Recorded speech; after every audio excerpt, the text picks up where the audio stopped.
Hey guys, it's Brigitte with San Diego Seed Company. And what am I doing on the side of this hill? Well, this is the side of our hill on our farm. And not many of you know, but we have more space than the space that we've been growing in.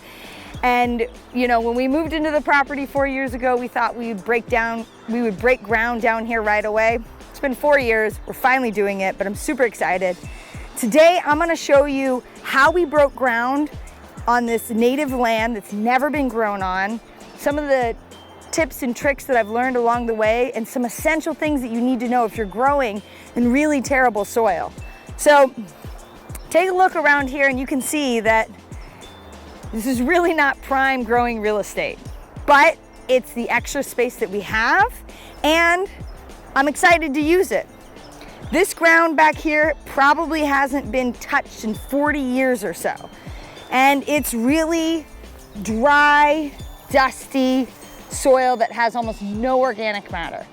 How am I gonna get bountiful, beautiful crops out of this soil? I'll give you the tips and tricks now. So make sure you hit the subscribe button if you like our content and check out all of our other videos on learning how to grow. Okay, so we've got this land here and all of this up here that you see, that's what this looked like just a few days ago. It was basically a bunch of invasive weeds and grasses that have been growing down here unrestricted for the last 40 years. What did we do first? Well, the first thing that we did is we came down here and we got rid of as much weeds as we can. So we came in with a weed eater and we weed eated the area as best as we can, raked up as much of that matter as we could. Now, a lot of the grasses that were down here were already going to seed, and that's gonna be a big problem in the seasons to come. We basically spread the seeds all over the area, and we're gonna be dealing with that in the coming seasons. But there's not a whole lot we could have done. I don't believe in spraying anything, so we'll just deal with that in the next coming seasons by using the best weeders on the farm, these two things here, our hands. So we came in, got rid of as much weeds as we could, and the next thing we did is we tilled. Now I say that word very gingerly because I know that a lot of people, and rightfully so, believe in no-till methods. I totally get it. I believe in no-till as well. However, when you're breaking new ground and you have such terrible soil like this, you have to break up the soil particles some way. And I simply can't do that with a shovel or a rake. I have to go in with some mechanical force to break up, especially an area this big, break up the soil particles so that I then can incorporate massive amounts of organic matter. Now, if you have a small area or you don't have a tiller, you can use a broad fork, you can use a double digging method. There's other things that you can use besides a tiller. I'm not saying that everyone has to use a tiller. For an area this big and for soil this terrible, it was appropriate for me to use a tiller to break up the soil particles. Next, we went through and we just took a lot of time to pull out any rocks that we could find in here. Rocks, weird pieces of things that had been thrown down here. We cleaned up the area as best as we could.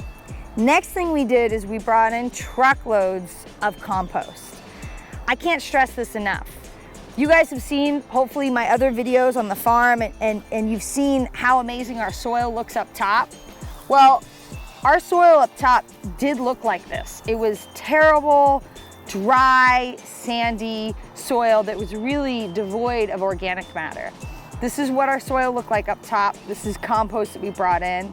Over time, about 4 years, we made the soil on the top part of our farm look as amazing as it does now. It's black gold, it's so beautiful. And we did that by adding tons and tons of organic matter by way of compost. So there's a thin layer on here for now, but over time, we're gonna bring in truckloads and truckloads more of compost and we're gonna mix it in. What we'll do next is we'll bring the tiller back and we're gonna till in this compost. And we're gonna do that because I need to mix in the compost into the soil in every single layer. Now, by just raking it in, I'm basically gonna have layers, stratified layers of terrible soil compost, which is okay if you're willing to wait years for that to naturally mix together. I don't have that much time, so I'm gonna come in and I'm gonna mix it in with the tiller and make sure the compost is really added. Then I'm never gonna touch my tiller again. Those are the only 2 times that I'm gonna use it, is just to break up the ground and to incorporate the organic matter. All of the next times that I bring in compost, I'm just gonna simply mix it in by hand. I'm gonna layer it on top. I'm not gonna use the tiller again. The other important thing to remember is when you're breaking new ground, especially if you're in Southern California or any areas that are really warm, you've gotta water, and you've gotta water deep, and you have to water for quite a while before you plant your crops. This stuff is bone dry. I can't plant into that. And if I water once and think that I can put crops in, forget about it. They're just gonna wither up and die, especially because we're moving into our warmer months here in Southern California. So I will run irrigation down here, and I will run the irrigation for quite a while. It's drip irrigation, so I'll run it for 30 minutes, 45 minutes, maybe an hour at a time for days on end consecutively for maybe a week, 2 weeks, depending on how long it takes for the moisture to really soak through. And why do I do that? Well, it's because compost is naturally hydrophobic.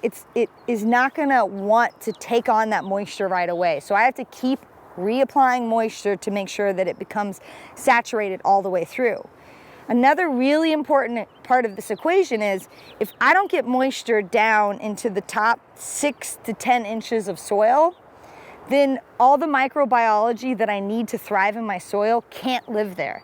It only can live there if there's moisture.